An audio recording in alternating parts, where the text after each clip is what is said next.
Alola everyone, it's the Munch and welcome back to Pokemon Sun and Moon.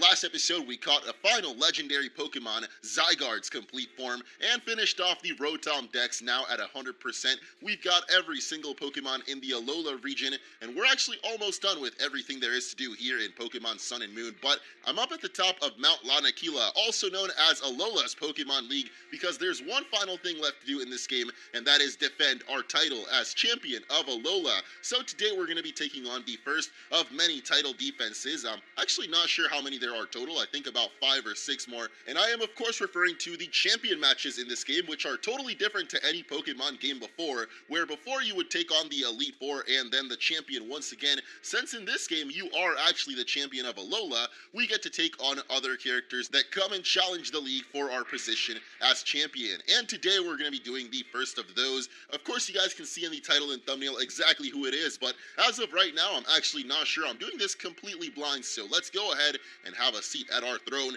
And if you guys are excited for another champion title defense, make sure to hit that like button, and let's get to it, because today we've got none other than Molayne. I came to check on what Kukui has built, and the Pokemon League is fantastic. It's a place that conveys the awesomeness of Alola to the world. And in that case, I guess that's what's important, is what kind of trainer the champion is. And of course, the champion is none other than myself here in the classic outfit. So it is time, guys, to take on Pokemon trainer Molayne in one final epic battle. Even though I guess the rest of the series, the Pokemon Sun and Moon playthrough, is going to be non-stop epic battles because we've got just the title defenses left to do. So we're starting off with the Steel-type user, Molayne.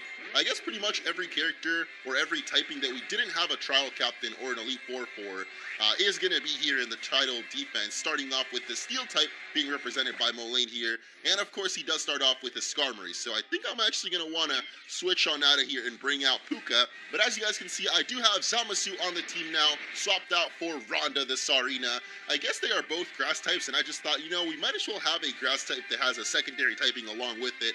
And because I've been lately loving Decidueye, actually the final evolution of Rowlet, the grass starter, I decided to add Zamasu onto the team. But we do, of course, have the rest of the squad as normal, starting off with Puka here, who is tanking up the Skarmory, no problem. And now we can go for a Thunderbolt to not quite finish it off because I did forget about Skarmory Sturdy. I don't know how I really forgot about that because it's kind of one of the only things that Skarmory's got going for it, but it's quite alright because now we can just go for, I guess it's Psychic. I was actually expecting Molayne to go for a Full Restore there, but I guess he's not really using it right now.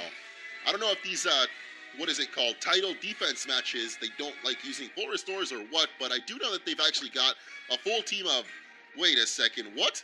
He's only got 5 Pokemon, are you kidding me? Wow, I actually thought they were going to end up having a full team of 6 Pokemon because definitely Hau and Professor Kukui did when they took us on with those title defense matches, but I guess not for the rest of the challengers, at least not Molayne here. And he is actually going for the Alolan Sandslash up next, which begs the question, why the heck did I bring out P-Hat? I'm actually not sure, but I'm definitely going to switch out here. I'm going to bring out the bad boy El Tigre himself because, yeah, I don't think Alolan Sandslash is too great for P-Hat to handle. I kind of thought it would be a regular Sandslash, in which case we could have, I guess, Liquidation and hope for the best. But, whoa, this thing actually does have Earthquake, which is not going to be too great against El Tigre.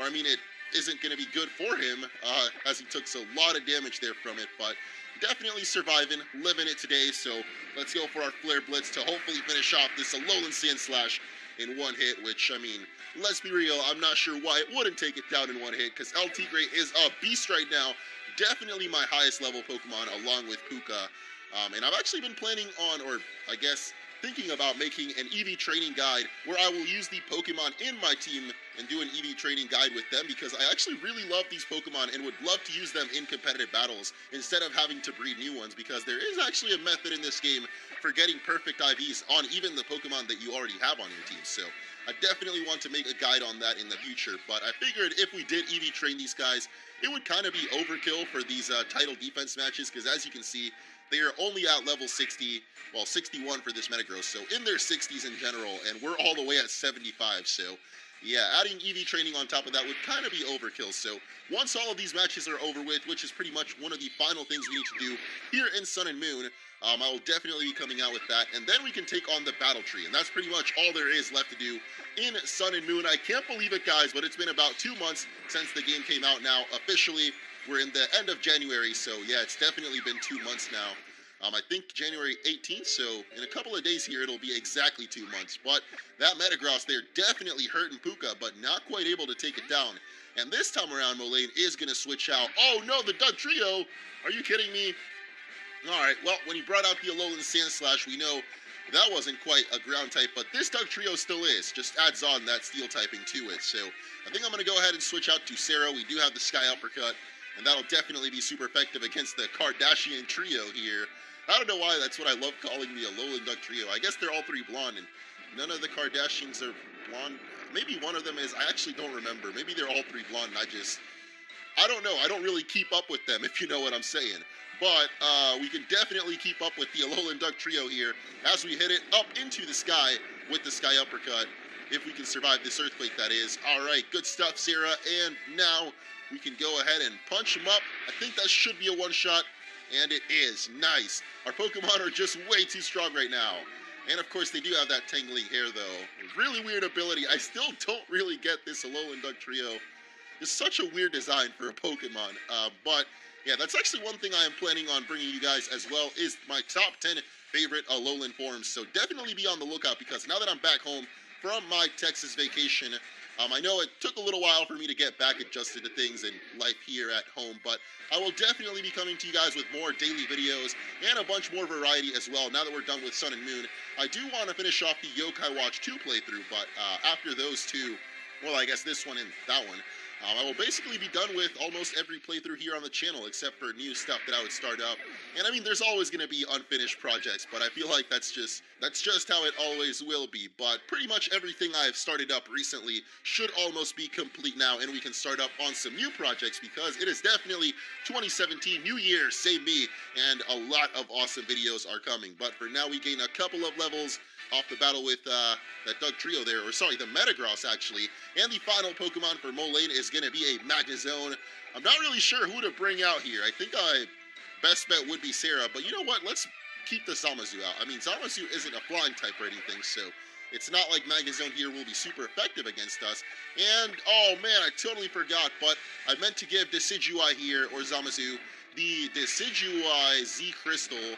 How did I just forget the name of the Z Crystals? No, wait a second. Is it the... Wow, I actually just forgot how Z Crystal names work.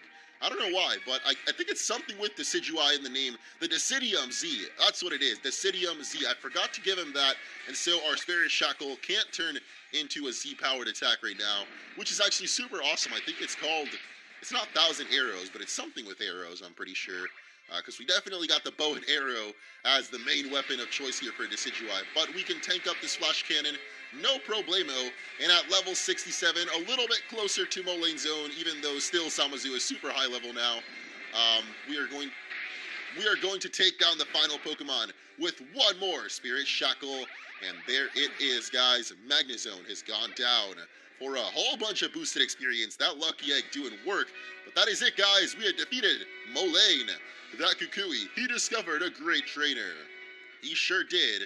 You're talking about yourself, right, Molayne? Because you're certainly not talking about me. Just as I'd expect from an acquaintance of Kukui's. I, too, am proud that you are the strongest Pokemon trainer in Alola.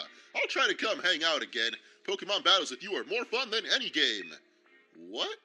You mean like video games? Okay, I was joking about Molayne having Mo in his name and being kind of like me, but hey, maybe he is supposed to represent the Mo in all of us, the Munch or something.